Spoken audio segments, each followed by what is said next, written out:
Humanity waited patiently while the galaxy made its final mistake.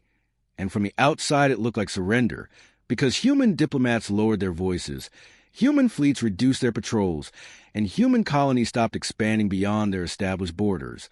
all while the Galactic Accord recorded humanity as compliant, non-threatening, and safely contained within a narrow band of spiral arm space that no major power truly cared about. And this illusion pleased the High Council, where elder species like the Karth Union, the Virile Compact, and the massive stone-skinned Draxel Dominion spoke openly about humans as a solved problem, a species too divided, too emotional, and too short-lived to ever matter beyond trade and labor. And so, when Ambassador Ellen Brooks stood in the council chamber and calmly warned that continued pressure on human shipping lanes would be considered an act of hostility, her words were met with low-clicking laughter, translated sighs of boredom, and a formal rebuke from Council Speaker Jorithkel, who reminded her that humans existed in the galaxy by permission, not by right, a statement that echoed through human space within minutes, replayed in silent rooms where admirals, scientists, and political leaders listened without visible reaction, because they had heard worse, and because patience had always been part of the plan. A plan shaped decades earlier when humanity first realized that the galaxy did not reward honesty or restraint. Only strength revealed at the moment it could no longer be ignored. And so while alien observers noted declining human military exercises, they failed to notice the shift in doctrine, the quiet transfer of command authority to distributed systems, and the deep space construction projects hidden inside cold molecular clouds, where Captain Aaron Cole oversaw a facility that did not officially exist, watching as ships without hull markings slid into position around a black sphere that bent light and sensor signals alike, a test platform for weapons that violated no treaty, because the treaties had never imagined them. And back on Earth, President Laura Bennett addressed the public with measured words about diplomacy and cooperation, even as she signed orders authorizing the final phase of Project Stillwater, knowing that once it began there would be no pause, no second-guessing, only outcomes, while across the border of human-controlled space, the Karth Union began tightening inspections, seizing cargo, detaining crews, and finally firing on a human escort vessel under the justification of customs enforcement, an incident the Council dismissed as unfortunate but justified, prompting another calm warning from Ambassador Brooks that was again ignored. It was then that the galaxy made its final mistake, because it assumed patience was weakness, that silence was fear, and that compliance meant incapacity, never realizing that humanity had spent years studying alien logistics, command psychology, and fleet response times, mapping not just stars but habits, egos, and assumptions. So when Admiral Nathan Hale received the authorization code at a quiet command center buried beneath the lunar surface, he did not raise his voice or celebrate. He simply confirmed the signal, issued a sequence of commands, and watched as human space came alive in ways no external sensor could fully register, as dormant platforms activated, as civilian traffic rerouted with mathematical precision, and as the first phase began not with an attack, but with absence, because across 3 sectors alien ships lost contact with their navigational networks, their predictive traffic systems,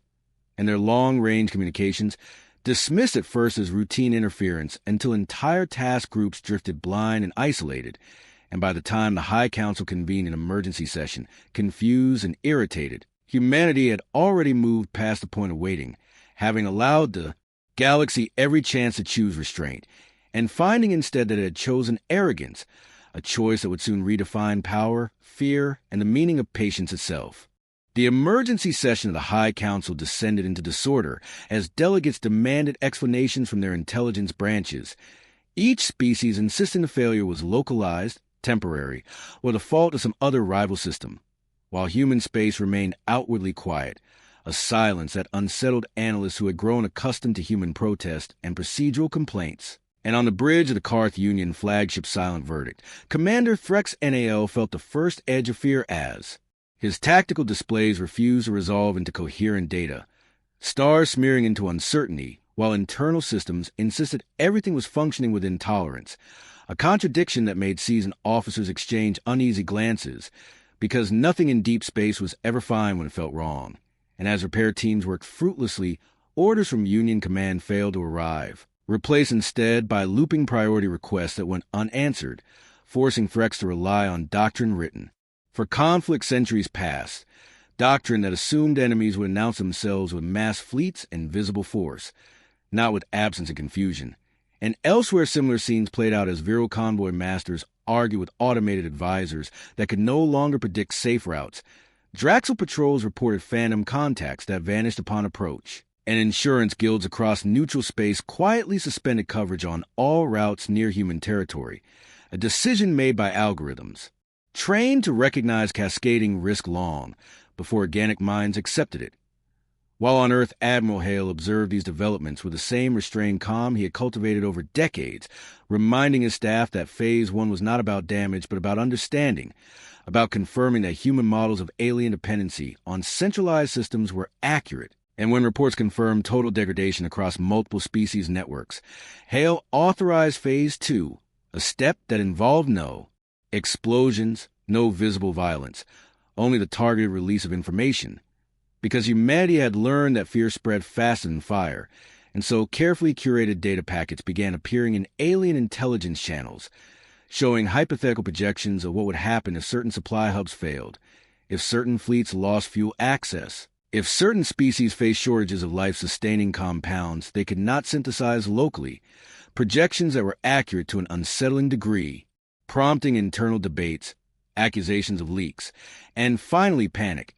as leaders realized that humans were not merely disrupting systems, but demonstrating intimate knowledge of them, knowledge gathered patiently over generations of trade, cooperation, and deliberate underperformance.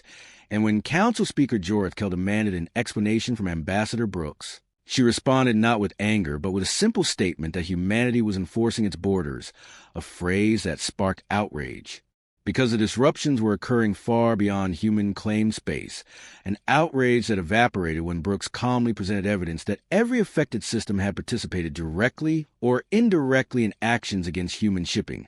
revealing a legal argument so carefully constructed that even the Council's own arbitration engine struggled to refute it. And in that moment, some delegates began to understand the scale of the miscalculation, because this was not a rash retaliation but a campaign designed to expose dependency, fragility, and arrogance,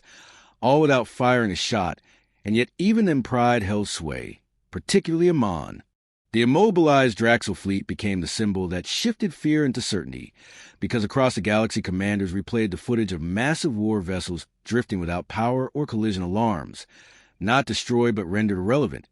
a fate many found worse than annihilation. And within hours, emergency delegations attempted to reach human channels only to find responses delayed by exactly the same bureaucratic procedures the Council had once used against Earth, a symmetry that did not go unnoticed by Ambassador Brooks as she calmly acknowledged receipt of each request without granting priority. While on Luna, Admiral Hale convened a strategic review that focused not on conquest but on containment, because the objective was never to rule the galaxy, but to make interference with humanity too costly to consider. And to that end, Phase 3 was activated, involving selective restoration, as systems belonging to species that had remained neutral or quietly supported began to recover, their trade routes stabilizing and communications clearing, a contrast that sharpened internal divisions within alliances as members questioned why some suffered while others did not. And these questions led inevitably back to records of past votes, sanctions, and raids against human interests, records that humans released publicly with timestamps and cross-references that left little room for denial, forcing leaders like Jorthkel into defensive postures as their own citizens. Demanded to know why arrogance had been chosen over diplomacy, and on the ground in affected systems, shortages began to appear, not catastrophic at first, but persistent. A missing compound here, a delayed shipment there, enough to erode confidence in leadership, while human convoys moved efficiently through secure corridors, escorted by vessels that now no longer bother to hide their true capabilities, ships whose profiles defied standard classification, and whose presence alone caused alien, patrols to withdraw rather than test unknown limits. And among the humans themselves there was no celebration, only focus, as scientists like Dr. Kevin Morales monitored the long-term effects of spatial distortions to ensure no unintended harm spread beyond target zones, reflecting a discipline that surprised observers who had expected vengeance rather than control. And it was this restraint that finally fractured the unified front against Earth, as minor powers petitioned for bilateral agreements, offering apologies, reparations, and access in exchange for restored stability, deals that President Bennett authorized selectively, reinforcing the lesson that patience had not been passive but conditional, and when at last the High Council formally requested negotiations under emergency statutes, the chamber was notably subdued, delegates avoiding the confident posturing of earlier sessions, listening as Ambassador Brooks outlined terms that centered on mutual respect, non-interference, and recognition of human sovereignty not as a concession, but as a fact. And although some protested that humanity had gone too far, those voices were drowned out by the practical reality that the galaxy now understood human reach extended far beyond visible fleets, into the systems that sustained civilization itself. And as the session adjourned with no votes cast and no resolutions passed, a rare outcome that signaled profound uncertainty, Admiral Hale received confirmation that all objectives to date had been achieved without escalation, prompting him to authorize a pause, not an end, because humanity was no longer waiting but watching, aware that the galaxy had been given clarity at last, and that whatever came next would be a choice made with full understanding of the consequences. As negotiations stalled in procedural fog, the galaxy began to feel the deeper effects of what humanity had set in motion, because the pause Admiral Hale authorized was not mercy but calibration, a period where human systems observed how alien governments behaved when pressure did not immediately increase. And the results were telling, as some leaders sought compromise while others doubled down on denial, choosing to project strength through internal crackdowns and aggressive rhetoric that convinced no one outside their own chambers. And among these the Carth Union proved the most stubborn, its ruling council insisting publicly that the disruptions were exaggerated and privately ordering covert operations to identify and sabotage the source of human capabilities, an effort that revealed just how far behind they truly were, because every probe they launched vanished into monitor corridors. Every agent they sent was quietly intercepted by human security services that had mapped alien trade and travel patterns down to individual habits, and instead of arrests that could provoke outrage, the agents were returned home with their memories altered just enough to introduce doubt and confusion,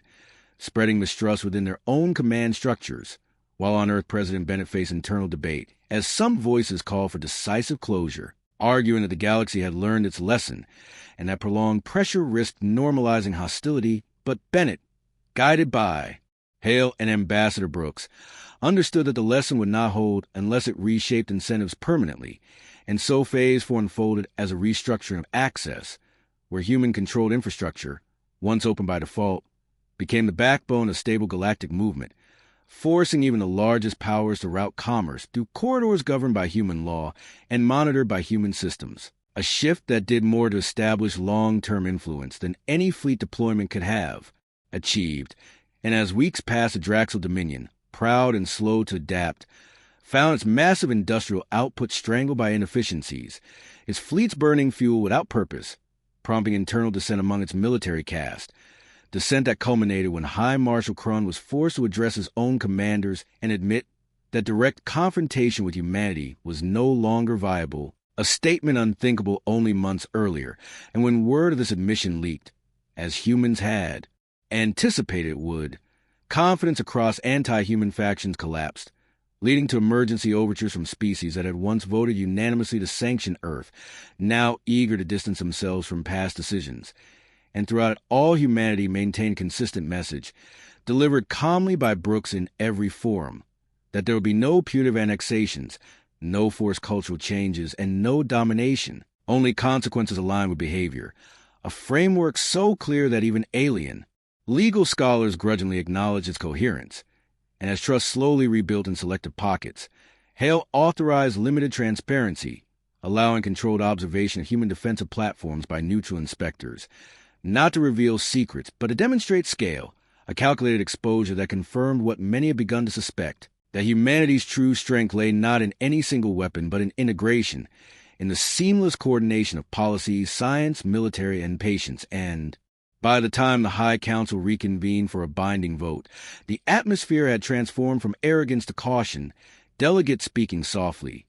choosing words carefully, aware that the galaxy had crossed an invisible threshold and could not return. And when the resolution recognizing full human sovereignty and equal standing finally passed, it did so without applause, because celebration would have implied surprise. And the galaxy was learning that the greatest mistake it had made was not underestimating human power, but misunderstanding human restraint,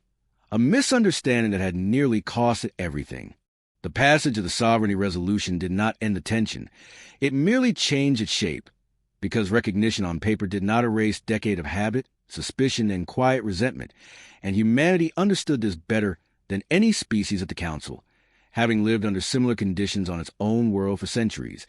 And so Phase 5 was not announced, named, or acknowledged. It simply unfolded as a cultural and strategic shift that forced the galaxy to adapt to human presence as a constant rather than a problem to be solved. Beginning with education exchanges that seem harmless enough, human analysts embedded in alien institutions under the banner of cooperation,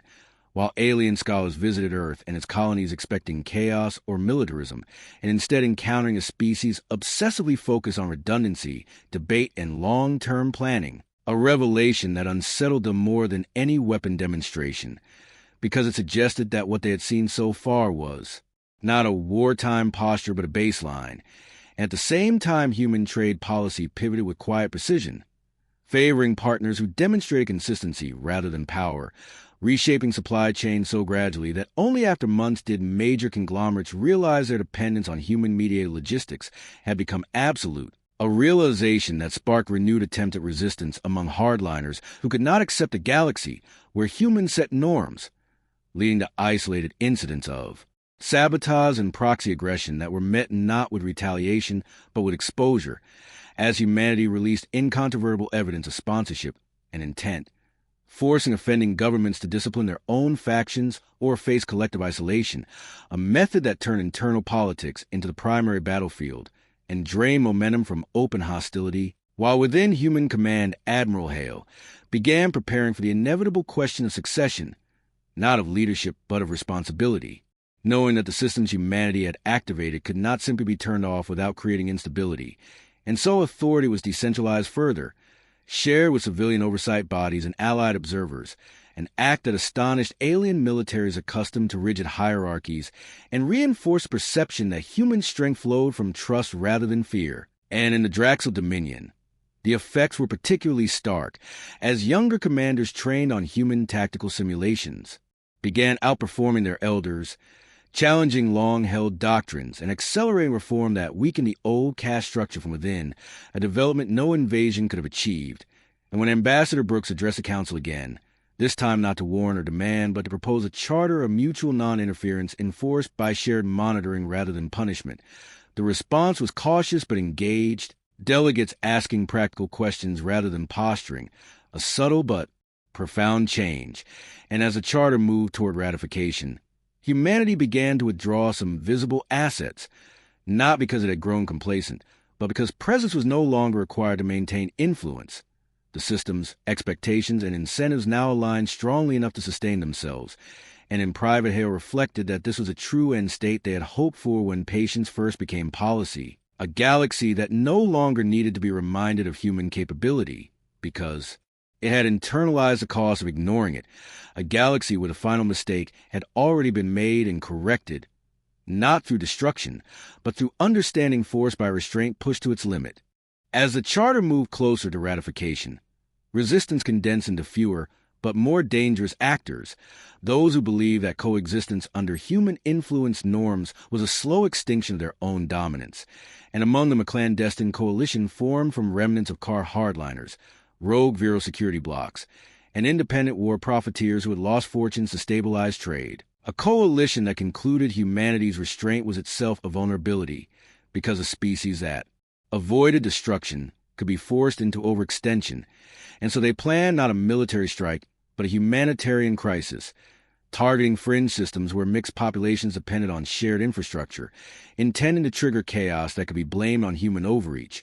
And the first sign came as a cascading failure in the Helios Reach, a region deliberately chosen for its distance from Earth and symbolic neutrality, where power grids collapsed and life support in orbital habitats faltered, prompting emergency calls that spread across the networks humanity now partially governed. And the coalition expected hesitation, debate, delay, but what they encountered instead was immediate, decentralized response, as local human commanders did not seek permission but acted within pre-authorized frameworks, dispatching aid ships, stabilizing systems, and sealing data pathways used by the saboteurs, all within hours, a speed that revealed how deeply preparedness had been embedded. And when evidence of coordinated manipulation surfaced, Admiral Hale authorized the first and only direct interdiction of the campaign, a precise operation that isolated the coalition's leadership nodes without disrupting surrounding civilian systems, resulting in arrests carried out jointly by human and allied security forces, an image broadcast widely that showed cooperation rather than domination. And as the detained leaders were presented before a multi-species tribunal operating under the new charter provisions, the case against them unfolded methodically, supported by transparent data that left no room for heroic narratives or martyrdom, and the verdicts, delivered calmly and publicly, marked a turning point because they demonstrated that enforcement no longer depended solely on human will, but on shared governance that humans had designed and then willingly subjected themselves to, a gesture that reshaped perception more effectively than any victory parade could have done. And within the High Council, the ratification vote passed with overwhelming support, not because of fear alone, but because alternatives had quietly disappeared, replaced by systems that worked, stability that endured, and a human presence that proved predictable in its restraint. And as President Bennett addressed both Earth and the wider galaxy to acknowledge the Charter, she spoke not of triumph but of responsibility, reminding listeners that patience was not infinite and that peace was not passive, a statement echoed by Ambassador Brooks in her final address as lead negotiator, where she announced a transition to an advisory role, signaling generational continuity rather than personal legacy. And as leadership evolved, humanity's posture shifted again, not withdrawing but normalizing, becoming another constant force in galactic affairs whose absence would be more destabilizing than its involvement. And in quiet moments, Admiral Hale observed reports showing declining conflict, indices across regions once volatile, trade volumes surpassing pre-crisis levels, and cultural exchanges producing hybrid doctrines that blended human adaptability with alien specialization, outcomes that validated decades of waiting. And though some analysts warned that new challenges would emerge, as they always did, Hale accepted this as inevitable because the lesson humanity had learned and taught was not that mistakes would end, but that patience, when paired with preparation, could turn even the galaxy's final mistake into a foundation for something enduring. In the months that followed ratification, the galaxy entered a period historians would later describe as a long adjustment, a time when overt conflict declined but uncertainty lingered beneath the surface, because old instincts do not vanish simply because new rules exist, and humanity understood that vigilance without aggression would be required to prevent regression. And so the seventh phase emerged naturally from daily practice rather than decree, as human advisors embedded within joint. Institutions focus on teaching processes instead of issuing commands,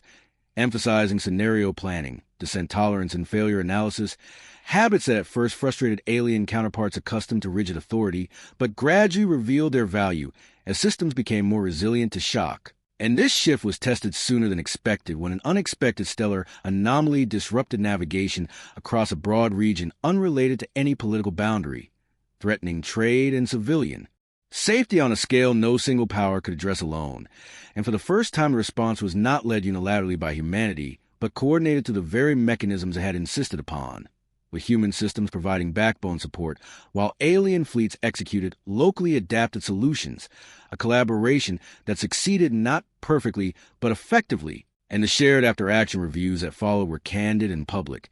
exposing mistakes without assigning blame, an approach that reshaped trust more deeply than any treaty clause,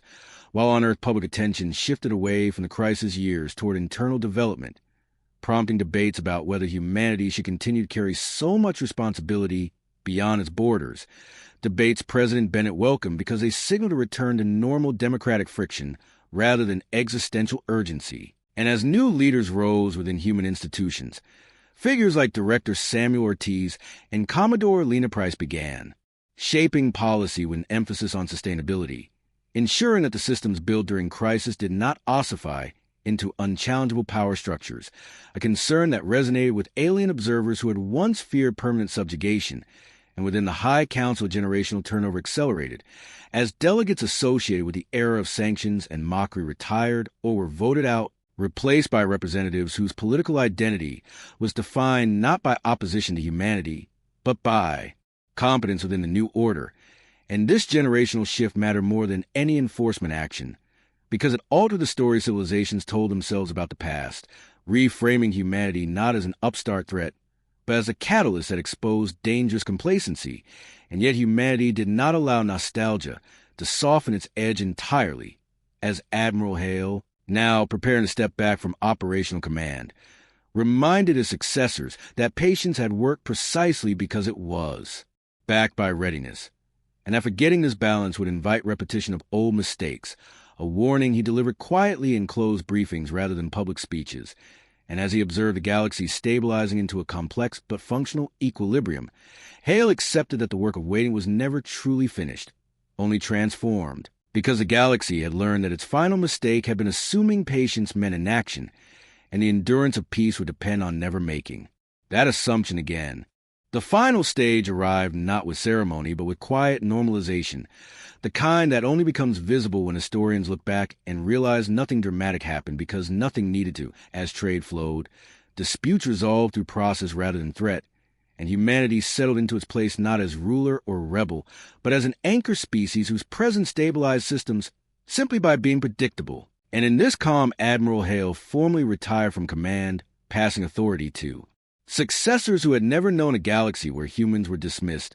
a transition that mattered because it proved continuity without dependence on personalities, while Ambassador Brooks, now advising from a distance, observed that the council chambers sounded different, less performative, more practical, as delegates spoke about maintenance, shared risk, and long horizons instead of dominance. And across former adversary states' military budgets quietly rebalanced toward defense and disaster, response rather than expansion,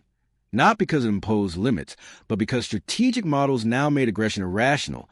a change driven by the memory of how little humanity had needed to do to shift the balance, and on Earth public consciousness absorbed these outcomes slowly, with younger generations viewing the crisis years as history rather than lived fear, prompting renewed focus on exploration, science, and cultural exchange that pushed human presence deeper into the galaxy under terms of mutual consent. And when a distant council archive finally classified the events under a single designation, it chose a phrase translated simply as the patience era,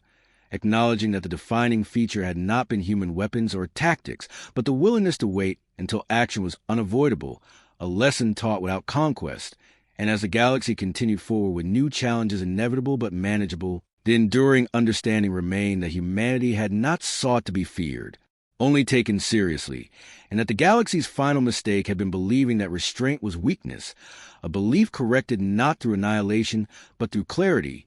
leaving behind a quieter, harder truth that would guide interstellar relations for generations. That patience backed by preparation was the most decisive force any civilization could wield.